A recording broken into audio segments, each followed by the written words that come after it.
ಮಿತಿಮೀರಿ ಅಭಿಮಾನ ತೋರಿಸ್ತಾ ಇರ್ತಕ್ಕಂಥ ದರ್ಶನ್ ಫ್ಯಾನ್ಸ್ಗೆ ಹೊಸ ಸಂಕಷ್ಟ ಶುರುವಾಗ್ತಾ ಇದೆ. ವಾಹನಗಳ ಮೇಲೆ ಮನ ಬಂದಂತೆ ಬರ್ಸ್ಕೊಂಡ್ರೆ ಖೈದಿ ನಂಬರ್ 6106 ಇನ್ಯಾವುದೋ ನಂಬರು ಅದು ಇದು ಅಂತ ಏನಾದರೂ ಬರ್ಸ್ಕೊಂಡ್ರೆ ಅವರ ಕಥೆಗಳು ಮುಗಿಯಿತು. ಕರೆಕ್ಟಾಗಿ RTO ರೂಲ್ಸ್ ಅಪ್ಲೈ ಮಾಡಿಬಿಟ್ರೆ ಗಾಡಿ ಮೇಲೆ ಯಾವ ಸ್ಟಿಕ್ಕರ್ಗಳು ಇರುವಂತಿಲ್ಲ. ಕರೆಕ್ಟಾಗಿ RTO ರೂಲ್ಸ್ ಹೇಳುತ್ತದು, ಯಾವ ಸ್ಟಿಕ್ಕರು ಅಂಟಿಸಿಕೊಳ್ಳುವಂತಿಲ್ಲ. HSRP ನಂಬರ್ ಅಂತ ಅದಕ್ಕೊಂದು ಗಡುವು ಸಿಗ್ತಾ ಇದೆ.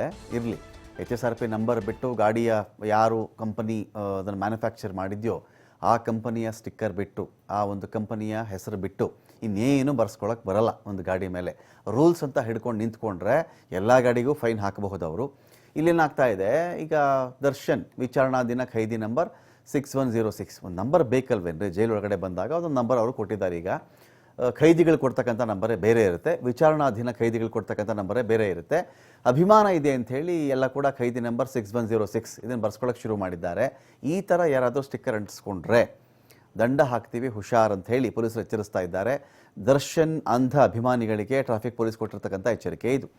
ಹುಚ್ಚು ಅಭಿಮಾನಿಗಳ ವಿರುದ್ಧವಾಗಿ ಬರೀ ದಂಡ ಅಲ್ಲ, ಕೇಸ್ ಕೂಡ ಹಾಕಬೇಕಾಗತ್ತೆ ಅಂತ RTO ಹೇಳ್ತಾ ಇದೆ.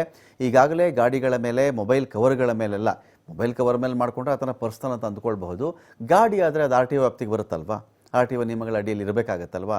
ಈಗಾಗಲೇ ಗಾಡಿಗಳ ಮೇಲೆ ಖೈದಿ ನಂಬರ್ 6106 ಅಂತ ಹೇಳಿ ಫ್ಯಾನ್ಸ್ ಬರ್ಸ್ಕೊಳ್ತಾ ಇದ್ದಾರೆ. ಗಾಡಿ ಮೇಲೆ ಸಿಕ್ಕ ಕಡೆಯೆಲ್ಲ ಡಿಬಾಸ್ ಅಂತ ಬರ್ಸ್ಕೊಳ್ತಾ ಇದ್ದಾರೆ, ರೇಡಿಯಂ ಸ್ಟಿಕ್ಕರನ್ನು ಹಾಕ್ಸ್ಕೊಳ್ತಾ ಇದ್ದಾರೆ. ಇದು ಇರಬಾರ್ದು, ತೆಗಿಬೇಕು, ಗಾಡಿಯನ್ನು ಆ ಥರ ವಿರೂಪಗೊಳಿಸೋಕ್ಕೆ ಬರಲ್ಲ ಅಂತ ಹೇಳಿ RTO ಇದಕ್ಕೆ ಕ್ರಮಕ್ಕೆ ಮುಂದಾಗ್ತಾ ಇದೆ.